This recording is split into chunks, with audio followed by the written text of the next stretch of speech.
गुरवे नमः। वाञ्छाकल्पतरुभ्यश्च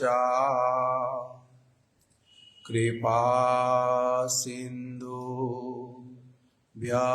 एव च पतितानां पावनेभ्यो वैष्णवेभ्यो नमो नमः। श्री कृष्ण चैतन्य प्रभु नित्यानंद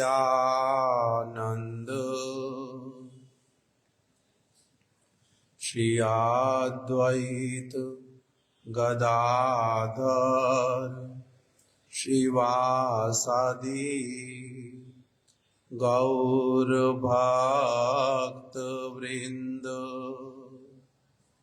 हरे कृष्णा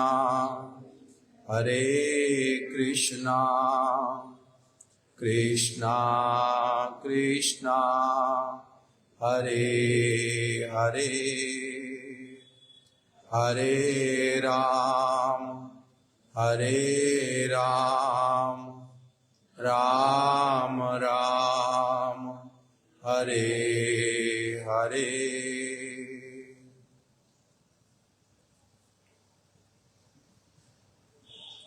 मैं सर्वप्रथम अपने परम आराध्य गुरुपाद पद्म नित्य लीला प्रविष्ट ओम विष्णुपाद अष्टोत्तर शत श्री श्रीमद् भक्ति प्रमोद पुरी गोस्वामी महाराज एवं शिक्षा गुरुपाद पद्म नित्य लीला प्रविष्ट श्री श्रीमद् भक्ति वेदांत नारायण गोस्वामी महाराज एवं नित्य लीला प्रविष्ट श्री श्रीमद् भक्ति विज्ञान भारती गोस्वामी महाराज जी के श्री चरण कमलों में असंख्य कोटि दंडवत प्रणाम ज्ञापन करता हूँ।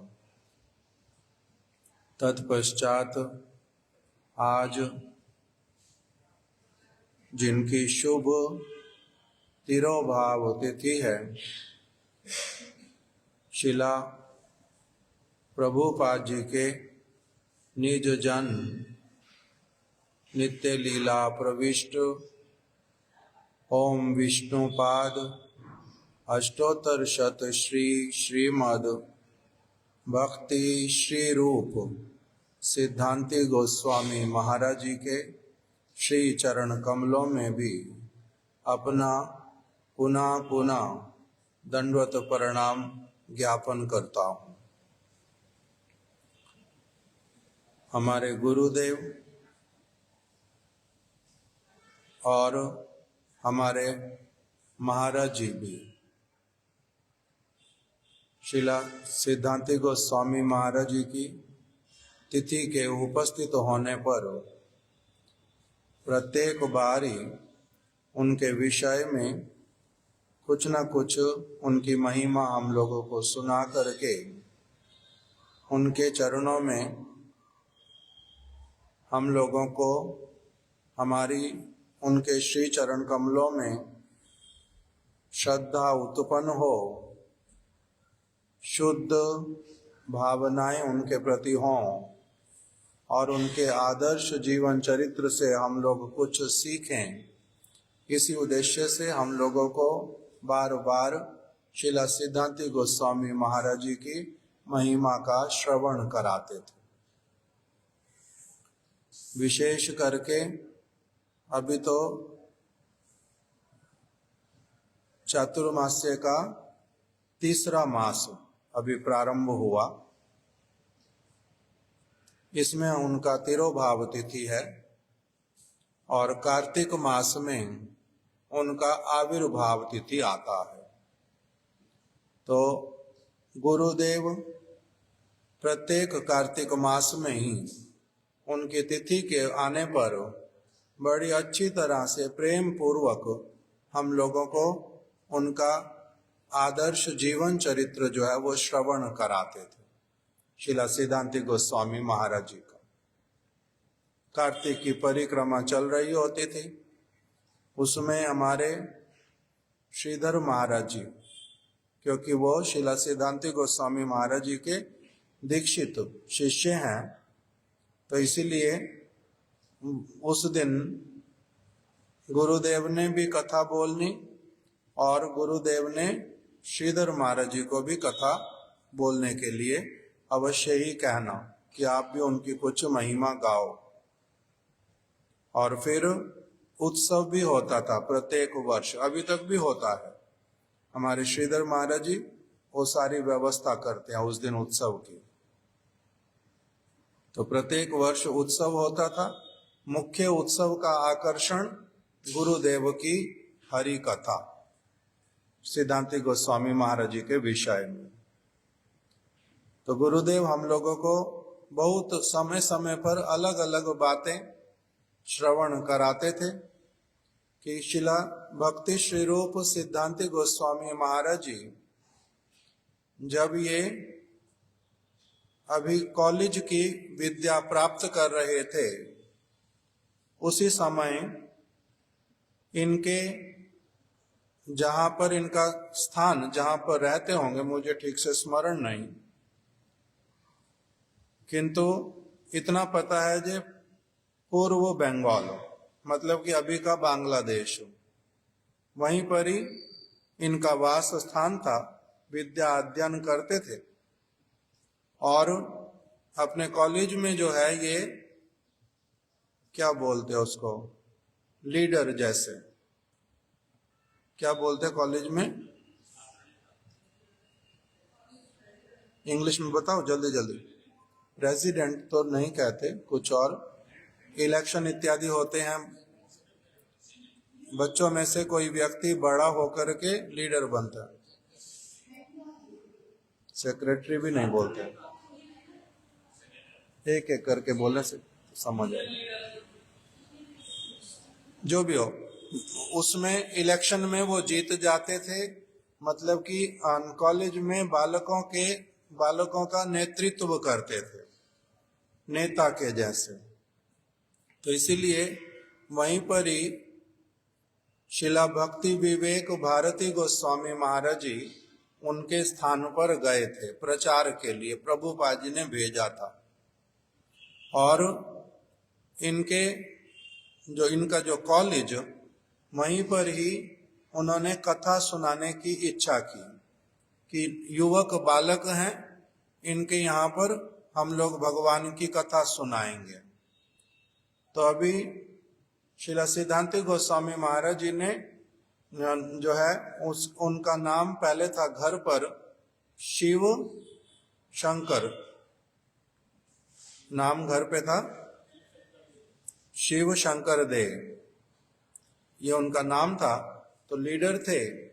इन्होंने ही किसी ने इनके पास जाकर के कहा कि यहाँ पर एक साधु आए हैं बहुत अच्छे, और अगर उनकी कथा लोग सुनेंगे ना, विद्यार्थी लोग, तो बहुत अच्छा होगा।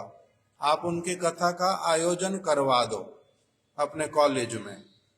तो इन्होंने फिर व्यवस्था करवा दी और शिला भक्ति विवेक भारती गोस्वामी महाराज जी ने वहां पर जाकर के कथा सुनाई।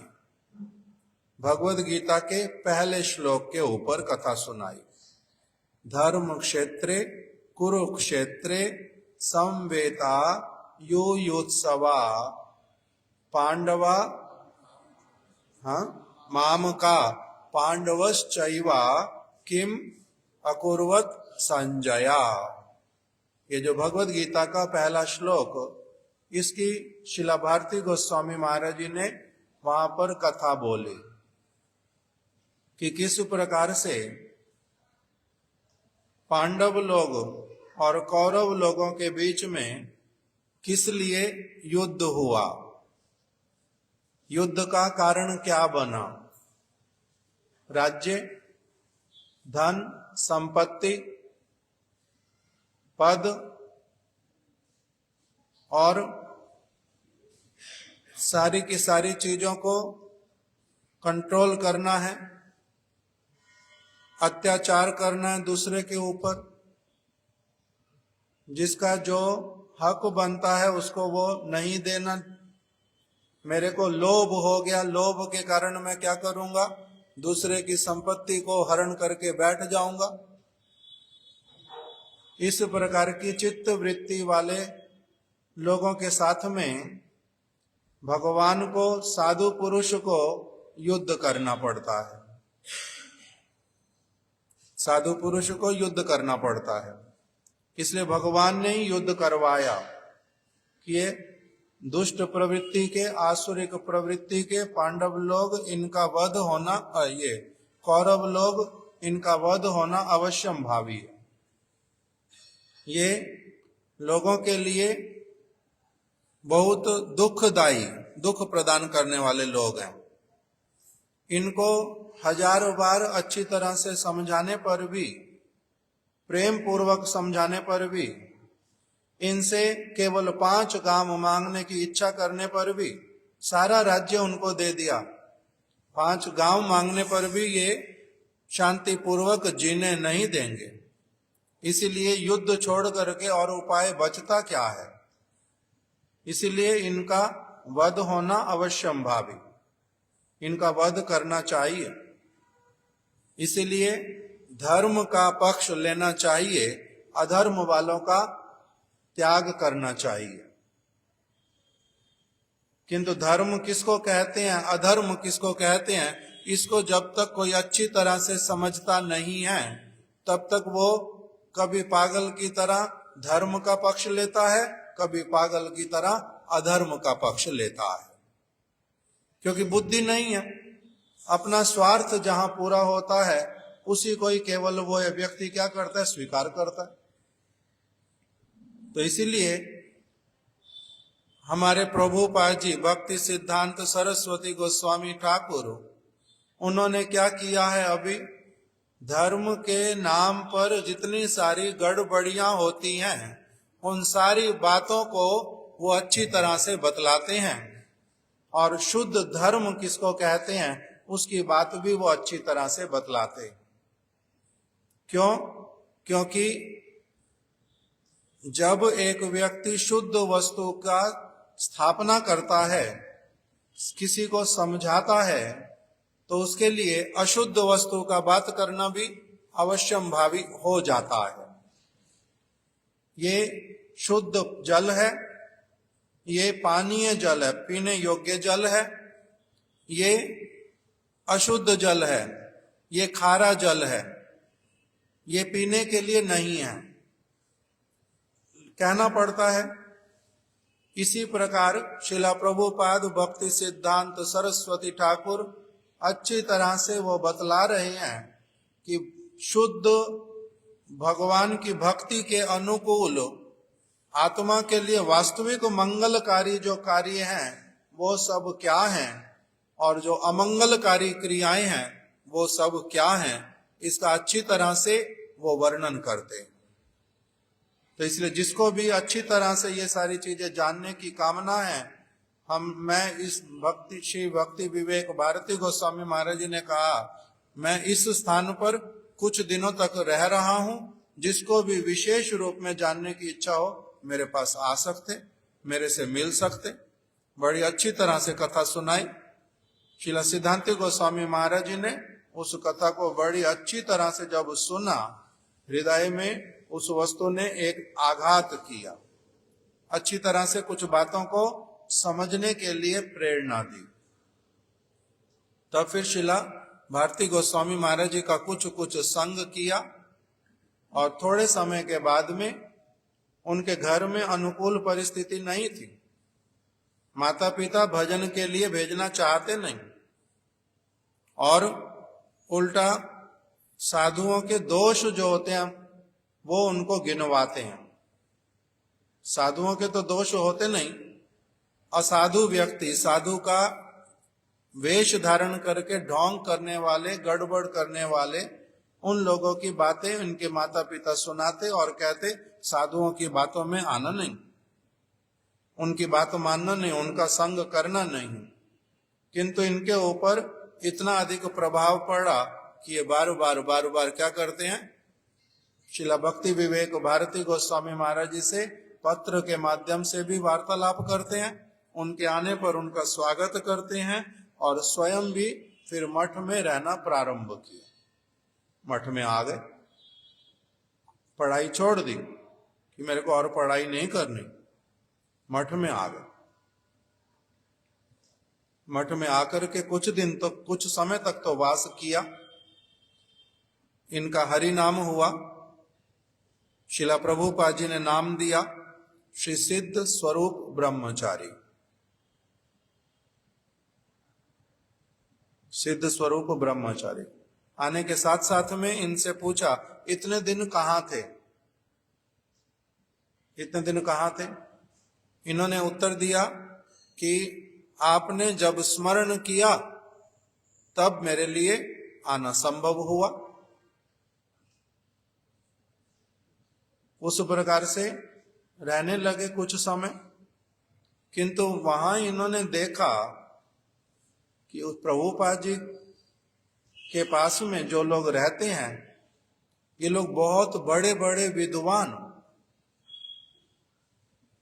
संस्कृत भाषा में, अंग्रेजी भाषा में भाषण देते हैं, बंगला भाषा में भी जब विचार रखते हैं, डिस्कशंस करते हैं, बहुत सारी चीजें समझ में भी आती नहीं।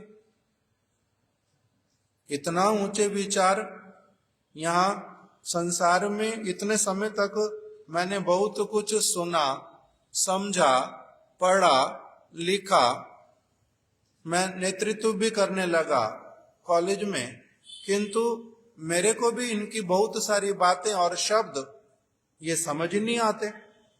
ये तो बहुत बड़े बड़े विद्वान लोग हैं। इसलिए मैं क्या करूंगा, घर वापस लौट जाता हूं और वहां जाकर के कुछ अच्छी तरह से अभी पहले पढ़ाई और करूंगा, और बाद में फिर क्या करूंगा, बाद में आऊंगा और फिर इनके साथ में रहूंगा। ये सोच करके वो अपने घर पर चले गए, अपने घर पे चले गए। थोड़े समय के बाद में ही हमारे परम गुरुदेव नित्य लीला प्रविष्ट श्री श्रीमद भक्ति प्रज्ञान केशव गोस्वामी महाराज वो इनके स्थान पर पहुंच गए और इनको उनके मन में क्या विचार है, ये अच्छा व्यक्ति है और एक अच्छे स्तर तक पढ़ लिख लिया है इसने, किंतु अभी और विद्या अध्ययन करने के लिए जा रहा है, ये उसमें बड़ी बुरी तरह से फंस सकता है, फिर निकल करके नहीं भी आ सकता। इसीलिए इनके पास में पहुंच गए और जाकर के इनको समझाया कि देखो, तुमने अभी तक जितना विद्या अध्ययन किया है ना, उसके द्वारा थोड़ा थोड़ा समय देने पर भी अच्छी तरह से तुम्हारे को सारी बात भगवान की, भक्तों की, भागवत की जो वास्तविक विद्या है वो तुम्हारे को सारा अच्छी तरह से समझ आने लग जाएगा। चिंता मत करो, और अधिक पढ़ने की आवश्यकता नहीं है, और अधिक पढ़ने की आवश्यकता नहीं है। हमारे गुरुदेव एक वचन सुना रहे हैं, वो कह रहे हैं, कृष्ण महामहोत्सव वंचिला तहारे, पढ़ लिख लोक सब गेलो छार खारे। कृष्ण महामहोत्सव वंचिला तहारे। बहुत सारे लोग हैं जो पढ़ते हैं बहुत अधिक, किंतु पढ़े लिखे लोग गेलो सब छार खारे। कहाँ चले जाते हैं वो, किस चीज में बिजी हो जाते हैं, पूरा जीवन किस चीज में व्यतीत कर देते हैं? धन उपार्जन करना, इंद्रिय तर्पण करना, इस संसार में यश इत्यादि की प्राप्ति के लिए कार्य करना, फिर मर जाना। और अगर अधिक अधिक कुछ करते रहते हैं तो इस जगत के चीजों को लेकर के ही उसी में घूमते फिरते रहते। आत्मा, भगवान, भगवान का धाम, वैकुंठ, वहां की वस्तुएं, आत्मा का स्वरूप, ये सारी चीजों को बिल्कुल भी नहीं जानते, उसके विषय में चर्चा ही नहीं करते। क्यों? क्योंकि उन्होंने क्या किया, केवल जागतिक विद्या प्राप्त की है। तो उनको इतना सारा पढ़ने के बाद में भी जो वास्तविक वस्तु है उस तरफ उनका मन क्यों नहीं जाता? अनित्य वस्तुएं थोड़े समय तक रहेंगी, मर जाऊंगा, इसमें मैं अपना ज्यादा दिमाग नहीं खपाऊं, ये बात उनके मन में क्यों नहीं आती? कृष्ण महामहोत्सव वंचिला तहारे। कृष्ण जो हैं वो ऐसे जिनका कोई शुभ कार्य नहीं है, ऐसे लोगों को वंचित कर देते हैं। केवल उनका दिमाग पूरी तरह किस तरफ लगवा देते हैं?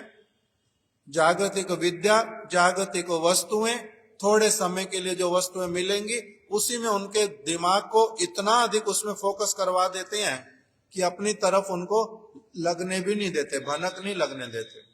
कृष्ण महामहोत्सव, नहीं तो कृष्ण, कृष्ण की वार्ता, कृष्ण के भक्त, वो कृष्ण का धाम, ये सारी चीजें कैसी हैं? महामहोत्सव, मतलब बहुत आनंदमय वस्तु है, नित्य वस्तु है, उस तरफ उनका चित्त नहीं लग पाता। भगवान की माया उनको ग्रास करके रखती है। किंतु तुम्हारे को अभी वैष्णवों का संग हुआ, प्रभुपाद जी से हरिनाम इत्यादि लिया, मठवासी बनने के लिए तुम आ गए और अब फिर से तुम विद्या अध्ययन करने जाओगे? ना ना, कोई आवश्यकता नहीं है, वापिस चलो, साथ में चलो। वहां पर जो विद्या मिलेगी वो अपनी आप से सेवा के द्वारा, कृपा के द्वारा, वो ऐसी वाली वस्तु है, मिल जाएगी जिससे सारे के सारे विद्वान लोग भी नीचे रह जाते हैं और तुम उनके ऊपर खड़े हो जाओगे। इसलिए चलो वापिस। तुम्हारे परम गुरुदेव उनको लेकर के आ गए, ये वापिस मठ में आ गए, पढ़ाई फिर से छोड़ दी बीच में, फिर से आ गए मठ में और सेवा करने लगे। अच्छी तरह से वस्तुओं को ग्रहण करते थे। गुरुदेव बताते थे कि परम गुरुदेव कभी कभी कलकत्ता में मंडी में भिक्षा करने के लिए जाते थे, सब्जी मंडी में भिक्षा करने के लिए जाएंगे, इनको अपने साथ में ले लिया, श्री सिद्ध स्वरूप ब्रह्मचारी जी को। परम गुरुदेव का नाम श्री विनोद बिहारी ब्रह्मचारी। परम गुरुदेव इनसे सीनियर। दोनों भिक्षा करने के लिए इकट्ठे गए। 2 बोरे जो हैं वो भर गए सब्जियों के। एक बड़ा बोरा भारी है, एक थोड़ा छोटा बोरा, उसमें कम सब्जी, कम भार है। अभी परम गुरुदेव बोलते हैं मैं तुम्हारे से बड़ा हूं, इसलिए मेरे को बड़ा वाला बोरा उठाना, तुम छोटे वाला उठाओ। मैं तुम्हारे से बड़ा हूं, मैं बड़ा वाला बोझा उठाऊंगा। और ये कहते हैं कि आप मेरे से बड़े हो, इसलिए आपको छोटा बोरा उठाना चाहिए। मैं छोटा हूं, युवक हूं, अधिक मेरी शरीर में शक्ति है, मेरे को बड़ा वाला उठाना है। तो दोनों में खींचातानी होती, मैं ज्यादा उठाऊंगा, मैं कम उठाऊंगा। बात करते करते क्या होता है, जो ज्यादा उठाएगा उसको ज्यादा कृपा मिलेगी, जो कम उठाएगा उसको कम कृपा मिलेगी। तो मैं क्यों कम कृपा लूं, अधिक सेवा करके अधिक वाला कृपा प्राप्त करूंगा। ऐसे करके हमारे परम गुरुदेव के साथ में इनका बड़ा प्रीतिपूर्वक संबंध था। ये बड़ा वाला बोझा उठाते, परम गुरुदेव को नहीं उठाने देते। तो अभी गुरुदेव ये वाली बात बताते थे। दूसरा इसीलिए कहते हैं हमारे परम गुरुदेव के साथ में इनका सारा जीवन ये बड़ी कृतज्ञता रखते थे हमारे परम गुरुदेव के प्रति। मुख्य रूप से सब समय रहते थे शिला भक्ति विवेक भारती गोस्वामी महाराज जी के साथ में। एक दिन शिला भक्ति विवेक भारती गोस्वामी महाराज, उनसे ही सबसे पहले कथा सुनी। उन्हीं अपने गांव में उन्हीं के साथ अधिक संबंध हुआ और उन्हीं के साथ में फिर प्रचार में भी जाते थे, प्रभुपाद जी भेजते थे। अभी प्रचार में गए एक स्थान पर, तो शिला भारती गोस्वामी महाराज जी ने कोई बात बोली, शिला भक्ति विवेक भारती गोस्वामी महाराज जी ने कोई बात बोली और इन्होंने उसको ठीक ठीक समय पर वो काम किया नहीं। बात उस तरह से अधिक उसके ऊपर ध्यान नहीं दिया, थोड़ा सा ढिलाई किया उनकी बात मानने में, जो काम उन्होंने कहा वो काम करने में। तो उन्होंने इनकी अच्छी तरह से पिटाई लगाई। शिला भक्ति विवेक भारती गोस्वामी महाराज इनकी पिटाई लगाई। अभी बाद में तो मठ में आ गए, प्रचार करके मठ में आ गए, क्योंकि उनके साथ में कुछ और लोग भी थे। उन्होंने देखा भक्ति विवेक भारती महाराज ने तो इसकी पिटाई लगाई है, तो सब लोगों के पास में बात पहुंच गई मठ में, प्रभुपाद जी के पास में भी पहुंच गई। प्रभुपाद जी ने किंतु कोई बात की नहीं। 2-4 दिन 5 दिन ये लोग रहे मठ में, मिले भी, प्रचार की बातें भी बताई दोनों लोगों ने, किंतु प्रभुपाद जी ने उस बात को किया ही नहीं बिल्कुल भी। अब फिर 5 दिन के बाद में शिला भारती गोस्वामी महाराज जी प्रचार में जाएंगे, तो अभी इन्होंने भी साथ में जाना, प्रभुपाद जी को प्रणाम करने गए। तो कहाँ जा रहे हो, तो कहते प्रचार के लिए जा रहे। किसके साथ जा रहे हो, किसके साथ जा रहा हूं, भक्ति विवेक भारती महाराज जी के साथ में ही जा रहा हूं। तो मैंने सुना तुम्हारे को तो उन्होंने पिटाई लगाई, फिर भी तुम उनके साथ जाओगे। तो बोलते हैं कि पिटाई लगाई है सिर्फ, और क्या किया, बड़े हैं। मैंने अगर कोई गलती की, कुछ किया, उन्होंने पिटाई लगाई। घर में बड़ा भाई पिताजी क्या किसी गलती होने पर पिटाई नहीं लगाते? तो इसमें क्या असुविधा है? तो प्रभुपाद जी ने बड़े प्रसन्नता पूर्वक कहा, ये बड़ी अच्छी बात तुम्हारी। इस तरह से ये प्रचार में गए। किसी एक स्थान पर हमारे महाराज जी बोलते थे, वही की वही घटना महाराज जी भी बोलते हैं, गुरुदेव भी बोलते हैं। गुरुदेव की स्मृति में है कि श्रीपाद नेमी महाराज जी के साथ में श्री सिद्ध स्वरूप ब्रह्मचारी गए थे, श्री नेमी महाराज जी के साथ में। और महाराज जी बोलते हैं शिला भक्ति रक्षक श्रीधर गोस्वामी महाराज और शिला माधव गोस्वामी महाराज जी के साथ में गए प्रचार करने के लिए। तो जैसा भी हो, घटना एक ही बताते हैं। वहां जाकर के हुआ क्या, श्री सिद्ध स्वरूप ब्रह्मचारी जी को कथा बोलने के लिए दी गई सिलेट नामक स्थान पर।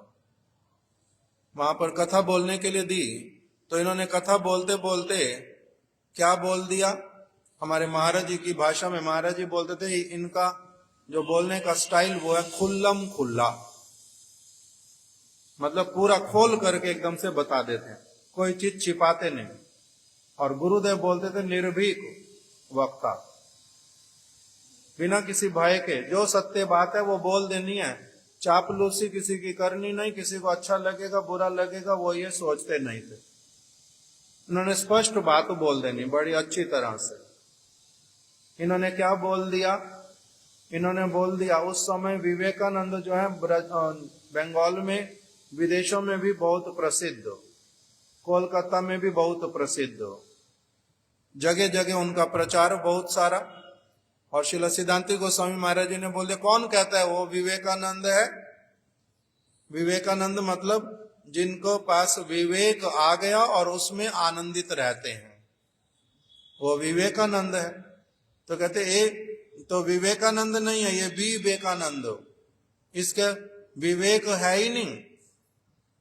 इसने, लोग बोलते हैं इन्होंने भारत का नाम बहुत ऊंचा किया विदेश में बातें बतला करके, किंतु इन्होंने, हमारा क्या कहना है, ये धर्म जगत के गुंडे हैं।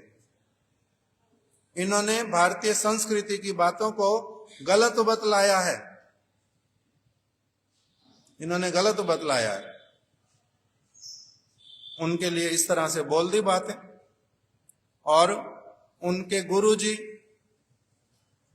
उनका नाम है रामकृष्ण परमहंस, तो उन्होंने कहा वो उनके गुरु जी भी जो हैं वो रामकृष्ण परमहंस थोड़ा ना है, वो है राम छागल। राम छागल किसको कहते हैं? बकरी को अथवा बकरे को। गुरुदेव बोलते हैं पुरुष जो है बकरा, उसको बोलते राम छागल। किस लिए? वो उसके गाल के ऊपर स्तन जैसे दो मांस लटकते रहते, दिखाई देता है इसमें से दूध मिलेगा, किंतु दूध मिलेगा नहीं, इसलिए राम छागल। दिखने में साधु जैसा, किंतु इनके द्वारा बतलाई गई बातें कभी किसी को वास्तविक मंगल प्रदान नहीं करेंगे। ये राम छागल। रविंद्रनाथ टैगोर, बंगाल में उनको बोलते रविंद्र ठाकुर, उनको मिला नोबेल पुरस्कार, विदेश में नोबेल पुरस्कार, इसका मतलब सब जगह ख्याति है। उन्होंने कोई एक विशेष ग्रंथ लिखा, मैं तो भूल गया उसका नाम, गुरुदेव बताते थे, गीतांजलि, उसमें बड़े सारे गीत लिखे, कुछ कुछ गीता की भाषा लेकर के लिख दिए, किंतु बहुत सारी चीजों में उन्होंने संसार की बातें भी उसमें घुसा दी, शुद्ध भक्ति की बातें उसमें नहीं है, बहुत सारा गड़बड़ है उसमें, किंतु साधारण लोगों को वो बात पता नहीं चलती। तो इन्होंने रविंद्र ठाकुर को भी बोल दिया वो छागल। छागल मतलब बकरी, बकरी छागल की ना खाए, पागल की ना बोले। बंगाल में एक कहावत है, पागल की ना बोले, छागल की ना खाए। बकरी ऐसी कौन सी चीज है जो बकरी नहीं खाती? जो कुछ उसके सामने डाल दो वो सारा दिन खाती है। और पागल की ना बोले, और पागल व्यक्ति जब बोलेगा तो वो कब क्या कैसा कुछ भी बोलता जाएगा, पागल है। तो इन्होंने बोल दिया रविंद्रनाथ ठाकुर जो है वो कौन है? पागल, मतलब कि बकरी, छागल जैसे जो इच्छा बोलते हैं। ये सारी बातें जब लोगों ने सुनी, इन्होंने तो एक एक लाइन में केवल बोल दी। लोग बहुत सारे कथा सुनने वाले सिलेट में, लोगों में एकदम से अफरा तफरी मच गई वहां पर, क्योंकि उनके लोग बैठे थे। उन्होंने फिर बड़ा हाय हुल्ला किया, सभा भंग हो गई, आगे इनको कथा बोलने नहीं दी, परेशानी खड़ी हो गई। जैसे कैसे करके कथा तो हो गई, अभी उसके बाद में फिर मतलब उस दिन तो बंद हो गई सभा, कोई ज्यादा असुविधा नहीं हुई, नहीं तो मार पिटाई होने जैसी अवस्था थी। तो इसीलिए प्रभुपाद जी के पास बात पहुंच गई कि ये सिद्ध स्वरूप ब्रह्मचारी के कारण हमारी सभा जो है ये क्या हो गई, भंग हुई है। इसने ऐसे इतना खुल करके बोल दिया, सारा कुछ छुपा करके भी बोला नहीं, उनकी बातें बोल दे, नाम ना बोले कि जो ऐसा कहते हैं जो ऐसा करते हैं वो गलत है, ऐसे कुछ बोल देते तब तो फिर भी ठीक होता, किंतु इन्होंने तो खोल करके सारा कुछ बोल दिया। तो इसलिए बड़ी असुविधा हुई। आगे हम शायद यहाँ पर प्रचार करने के लिए नहीं आ पाएंगे। तो प्रभुपाद जी ने बोला, उसने ए भाई उस तरफ बैठे, जहां पुरुष लोग बैठे उस तरफ बैठे।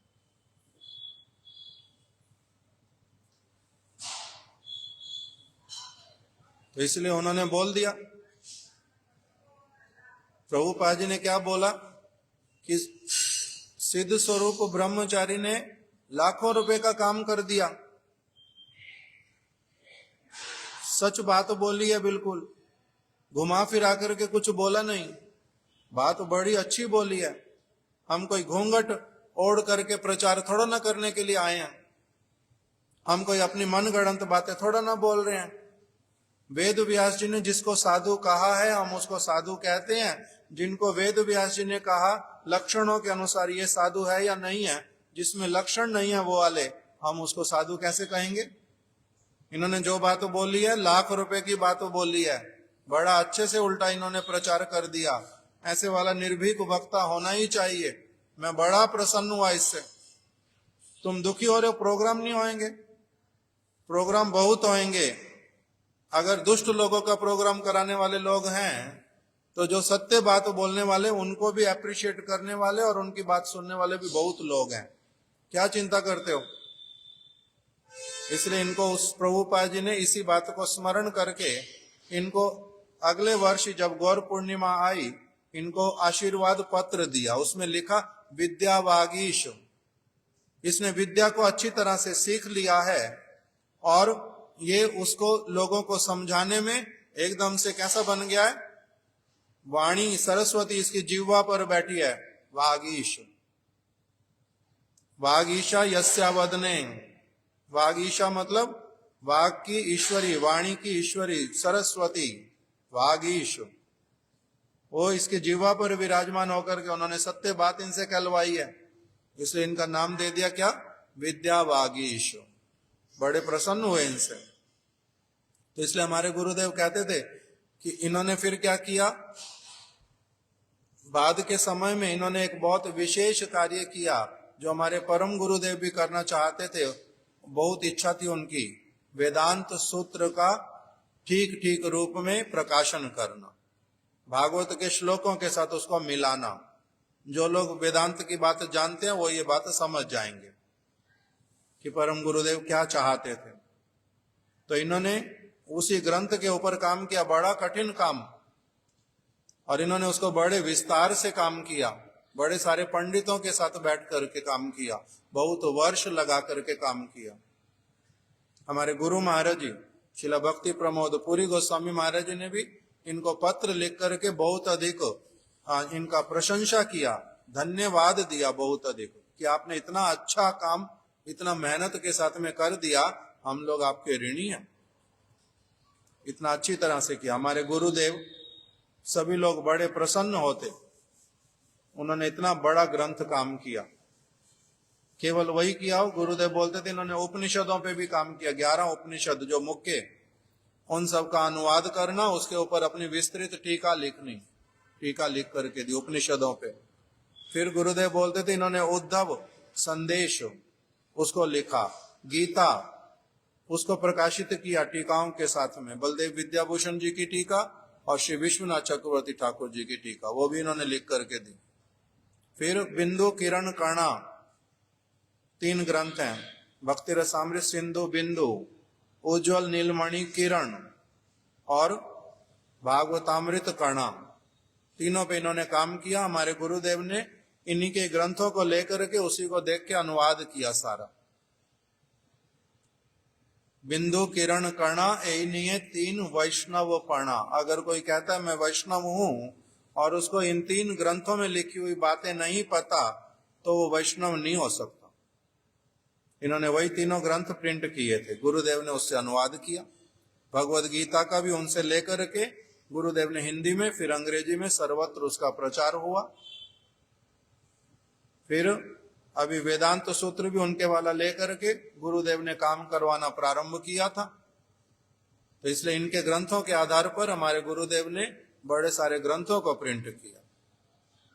इसलिए गुरुदेव हमारे को बोलते थे, जो देखो ये गए थे विद्या अध्ययन करने, कि मैं यहाँ पर प्रभुपाद जी के शिष्य इतने सारे विद्वान लोग हैं, तो मेरे को क्या करना, मेरे को पहले अधिक पढ़ाई करके आनी। किंतु फिर परम गुरुदेव के कहने पर मठ में आ गए और सेवा करते करते, साथ में रहते रहते, कथा सुनते सुनते, प्रचार करते करते ये इतने बड़े विद्वान बन गए, वेदांत सूत्र को संस्कृत जानने वाले बड़े बड़े स्कॉलर तक भी हाथ नहीं लगाते, डरते हैं कि इसको हम लोग अर्थ कर पाएंगे ठीक से।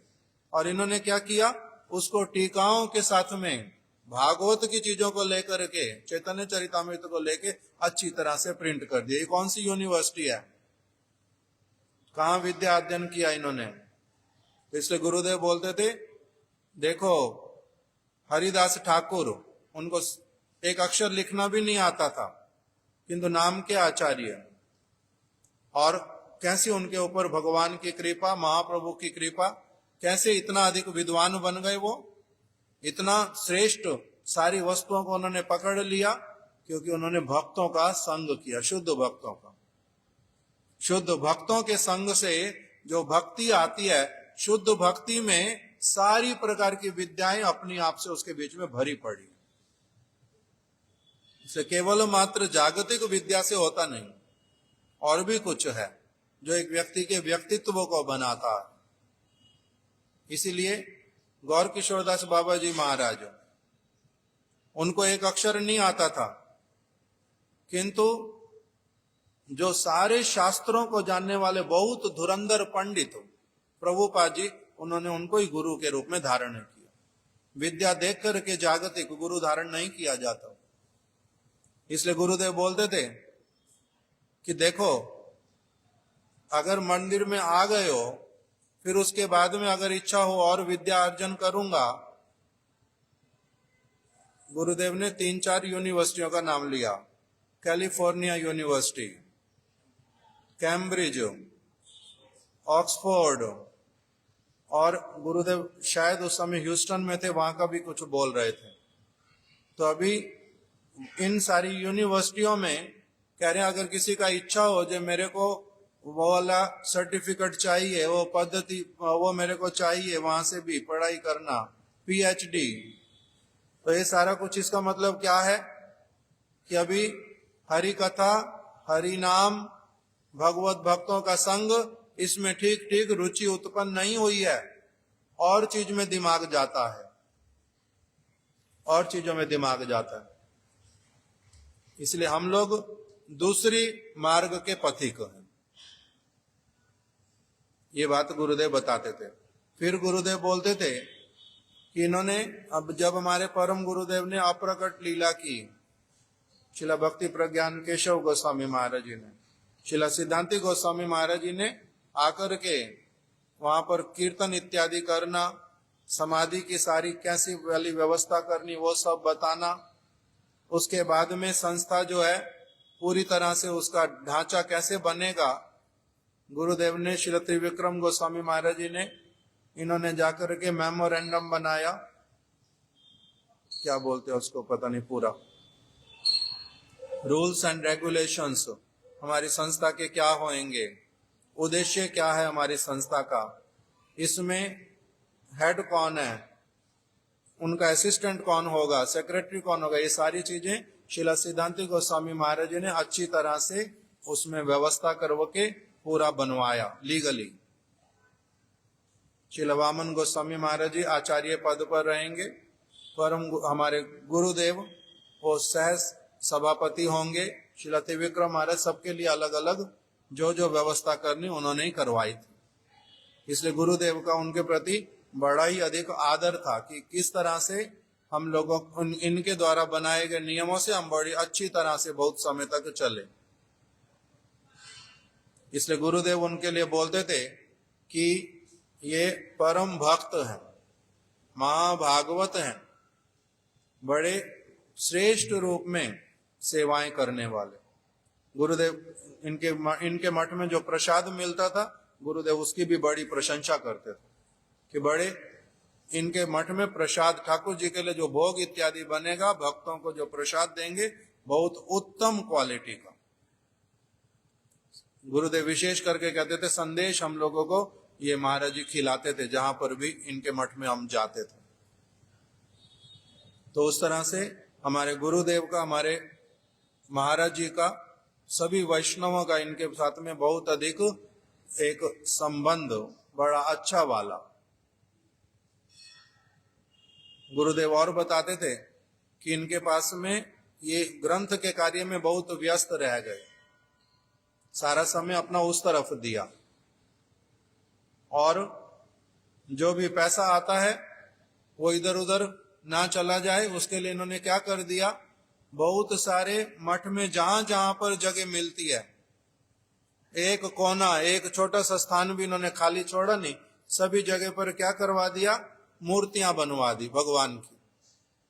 पुरी में जाओ, देखो वहां पर गोपियां रथ में कृष्ण बैठे हुए हैं, बलराम जी बैठे हैं, अक्रूर जी लेकर के जाएंगे। गोपियां कैसे, कोई पहिए के नीचे, कोई लगाम को पकड़ करके, कोई कृष्ण को पकड़ करके हाथ से, जाने नहीं देंगी रथ को, ऐसे वाला रथ पूरा बनाया हुआ बड़ा अच्छा। और उस प्रकार से अलग अलग लीलाओं को उन्होंने पूरे मठ में आगे पीछे सब तरफ बना दिया। इस प्रकार से उन्होंने, गुरुदेव कह रहे हैं कि सबसे पहले वही लीला की जो इस प्रकार से मूर्तियां, चित्रकारी कैसे होती है, वो सारी उन्होंने प्रारंभ की। अलग अलग उनकी महिमा, वो बड़े स्ट्रिक्ट थे शिष्यों के साथ में। उनके उपदेश भी बहुत सारे हैं, बड़े अच्छे अच्छे उपदेश। कथा सुना, मैंने इनकी कथा सुनी है, रिकॉर्डिंग मिलती है ऑडियो में, कुछ कुछ कथाएं इनकी आप सुनो, बड़ी बहुत मधुर और सरल बंगला भाषा, एकदम बड़े प्रेम के साथ में कथा सुनाते हैं। एक भागवत का श्लोक सुना रहे हैं, एक भागवत का श्लोक सुना रहे हैं, उसमें 4 चीजें बता रहे हैं कि भागवत में बताया कि ऊंट, सुअर, कुत्ता, और क्या है चौथा, गधा। गधा, ऊंट, सुअर और कुत्ता, ये मनुष्यों को देख करके हंस रहे हैं। तुम बोलते हो मैं कुत्ता हूं, तुम बोलते हो मैं कुत्ता हूं, कुत्ते तो तुम हो, मेरा नाम रख दिया कुत्ता। तुम जिसका नमक खाते हो उसी के साथ नमक हराम ही करते हो। तुम्हारे को सारा जीवन कोई सेवा करे, एक छोटी सी चीज तुम्हारी ना माने, तुम उसको मारने के लिए जाते हो, और मेरे को कहते हो मेरा नाम कुत्ता है। कुत्ता तुम्हारा नाम है। सुअर भी हंसता है, तुम मेरे को कहते हो मैं सुअर हूं, मैं गंदी चीजें खाता हूं, और तुम क्या क्या नहीं खाते हो, तुम क्या क्या नहीं खाते हो। जो सारी चीज भगवान को दिए बिना तुम खाते हो, उसका नाम भी तो सुअर की टट्टी है। तुम तो मेरी भी टट्टी खाते हो उल्टा, और मेरे को बोलते हो मैं टट्टी खाता हूं, इसलिए मैं खराब हूं, घृणित हूं। तुम तो मेरे से भी खराब हो, तुम तो सुअर हो। सुअर ऐसे बोलते। गधा बोलते, मेरे को गधा क्यों बोलते हो, कि मैं ढोता हूं अपने ऊपर सामान बहुत सारा, और मैं उसको खाता नहीं हूं, मेरे को पता नहीं चलता कि मैं क्या क्या ढो के चल रहा हूं। तुम्हें पता चलता है, तुम सारा जीवन क्या क्या ढोते जा रहे हो, उसमें से तुम्हें किस चीज के लिए ढो रहे हो, क्या आस्वादन मिलता है तुम्हारे को भी पता है। मेरे को सोचते हो मैं गधा हूं, गधा तो तुम हो। ऊंट क्या कहता है, ऊंट कहते तुम मेरे को कहते हो ये कैसा है, कैक्टस खाता है, जीभ इसकी छिल जाती है, खून अपना पीता है और फिर भी बड़ा आनंदित होता है। नमकीन है बड़ा, ऊंट को खून पीना अच्छा लगता है, नमकीन अपना। कैक्टस खाता है, उसको लगता है कैक्टस बहुत अच्छी चीज है, स्वाद बड़ा अच्छा है, किंतु कैक्टस का स्वाद नहीं होता, उसको पागल है पता नहीं चलता। वो कैक्टस उसकी जीभ को काट देता है बार बार कांटों से, खून निकलता है, खून ही पीता है अपना और नमकीन लगता है बड़ा, कहता है कैक्टस बड़ा स्वादिष्ट है। तो फिर ऊंट कह रहा है तुम मेरे को इसलिए ऊंट कहते हो ना कि हूं इतना बड़ा, किंतु मेरे में इतनी सी अक्ल भी नहीं है। तुम तो सोचो अपने बारे में। मनुष्य को कहते हैं कि ये सारी योनियों में सबसे श्रेष्ठ है, सबसे श्रेष्ठ है। अच्छा, सबसे श्रेष्ठ होकर के भी ऐसे वाले काम कर लेता है जो कोई भी पशु नहीं करता। ऐसे वाले काम भी मनुष्य होके कर लेते हो, तो मैं ऊंट हूं, तुम तो सबसे बड़े, तुम सारी योनियों में तुम्हारा नाम सबसे बड़ा, मनुष्य शरीर मिला, बड़ा सौभाग्य का शरीर मिला, किंतु तुम कर क्या रहे हो? अपना ही खून पीते हो और अपने खून को नष्ट करते हो और फिर भी कहते हो मैं मनुष्य हूं। मनुष्य नहीं हो तुम तो ऊंट से भी गए बीते हो, मेरे से भी गए बीते हो। ऐसे हंसते हैं। तो उसी कथा को सुनाते सुनाते कह रहे हैं श्रील सिद्धांत गोस्वामी महाराज जी कि एक आदमी अपने घर में जाता है और पैसा सारा दिन कमाई करके फिर अपनी पत्नी के पास जाता है, गिन्नी मैं ना आज 100 रुपए कमाई करके लाया हूं। और वो 100 रुपए ले भी लेती है इसके हाथ से और इसको फिर थप्पड़ लगाती है जोर से, लाया तो सिर्फ 100 रुपए लाया और नहीं ला सकता था अधिक, मेरा काम जो जितने पैसे मुझे चाहिए थे उतने तो तू लाया ही नहीं है। तो उसको थप्पड़ लगाती है। तो कह रहे हैं देखो, फिर भी वो क्या बोलता है, गिन्नी कोई बात नहीं, कल मैं और अधिक लाऊंगा और अधिक लाऊंगा, नाराज क्यों होती है? इस तरह से बात करता है। तो इसको क्या कहूं, गधा कहूं, मूर्ख कहूं, क्या कहूं? कहते मेरे को पता नहीं चलता। तो इस तरह से बड़े ही प्रेम पूर्वक कथा को बड़े आनंद से सुनाते हैं, अलग अलग कथाओं को। इनके मठ में इन्होंने नियम रखा था, कोई भी ब्रह्मचारी बाहर नहीं निकल सकता, गेट की बाउंड्री के, गेट के बाहर नहीं जा सकता। अगर जाना बोल के जाना पड़ेगा, अगर जाना किसी दूसरे को भी साथ लेके जाना पड़ेगा, अकेला किसी जगह नहीं जा सकता, किसी जगह नहीं जा सकता। और जिसको जाना बिना बताए जाना, वो बाहर ही रहो, फिर अंदर आना नहीं। इसलिए इनके मठ में बहुत कम लोग, मठ भी ज्यादा नहीं है, 2-3 मठ, ज्यादा होते नहीं। ऐसा शासन कौन स्वीकार करेगा? खिड़की, इनके मंदिर में नवद्वीप में एक खिड़की लगी हुई थी। कोई व्यक्ति संकीर्तन करते जा रहे थे, इनके शिष्य शिला सागर महाराज जी वो खिड़की से बाहर झांक करके देखने लगे। इन्होंने देख लिया, उसी समय उनको बोलते हैं वहां से हटो, अभी अभी मिस्त्री को बुलाओ, सीमेंट ईंटें लाओ, इस खिड़की को बंद कर दो। बाहर का कुछ देखना नहीं अगर हमारे साथ रहना तो,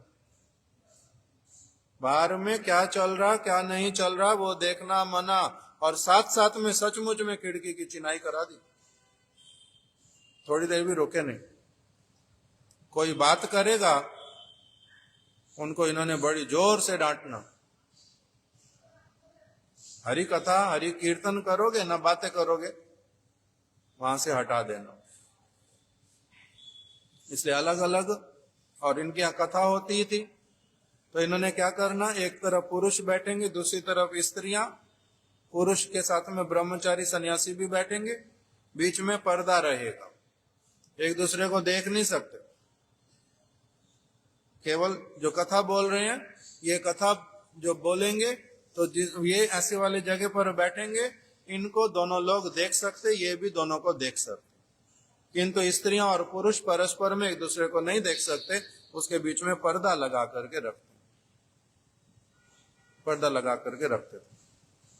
इस प्रकार से इनके बड़े सारे सख्त नियम भी थे, अलग अलग बहुत सारी इनकी महिमा। आज यहीं तक ही कथा को विश्राम देते हैं, समय हो गया, फिर कभी और इनकी चीजें हम श्रवण करेंगे। इनके जो शिक्षा, इनका जो आचरण, इनके जो उपदेश, वो सचमुच में हम लोग उनको आदर पूर्वक ग्रहण कर सकें, उसी प्रकार से चल सकें, यही उनके श्री चरण कमलों में प्रार्थना है। वांछा कल्प तरुभ्यश्च कृपा सिंधुभ्य एव च पतितनां पावनेभ्यो वैष्णवेभ्यो नमो नमः। स्त्री और पुरुषों की दरी एक जैसी एक दरी नहीं होएगी, उसको अलग अलग रखेंगे, कभी मिला नहीं सकते। दरियां फोल्ड करके रखेंगे, स्त्रियों की दरियां अलग तरफ रखी जाएंगी, पुरुषों की अलग तरफ रखी जाएंगी। आजकल के लोग स्वीकार कर पाएंगे? बोलेंगे हो स्त्री पुरुष एक होते हैं, क्या अलग अलग होता है? किंतु कुछ अलग है, कुछ मर्यादा, सारी चीज होनी चाहिए। इस चीज को कोई अभी बहुत सारे लोग इसको समझना चाहते ही नहीं। उनको लगता है ये पुरानी बात है, खराब बात है, किंतु खराब नहीं, उल्टा मंगलकारी बातें हैं, वो इसको नहीं धारण कर पाते। हरे कृष्ण। जय नित्य लीला प्रविष्ट श्री श्रीमद भक्ति श्री रूप सिद्धांति गोस्वामी महाराज की जय। उनकी शुभ तिरोभाव तिथि की जय। गौर प्रेमानंदे हरि हरि।